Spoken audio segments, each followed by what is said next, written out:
Eto na, nagkwento sina Sparkle Stars Derek Monasterio at Ellie Villanueva sa pagbibidahang upcoming Kapuso serye na Makiling.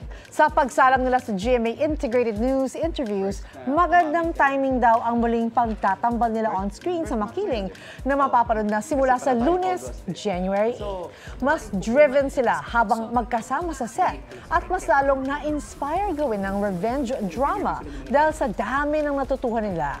Marami rin daw silang fondest memories sa set gaya ng pagligo sa ilog. Pati na ang pag-shoot sa kabundukan at tawanan habang naka-break. Ngayong 2024, parehong looking forward sina Derek at Ellie sa kanilang vision board. Derek and Elle. Galingan lang ang mga financial investment, mga ganun. Ganyan lang ang ko. Kasi ang daming times ko na rin before na na-scam. Biggest plan, gusto ko lang bumili ng lupa. Yeah. Yun yung pinaka-goal ko this year din. Yun eh. I wanna invest sa lots. Yeah.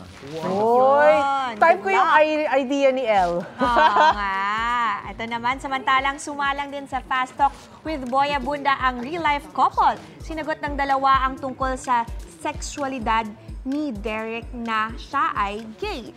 Dagdag pa ng aktor, kailangan maging open-minded ang mga tao at walang masama sa pagiging miyembro ng LGBT.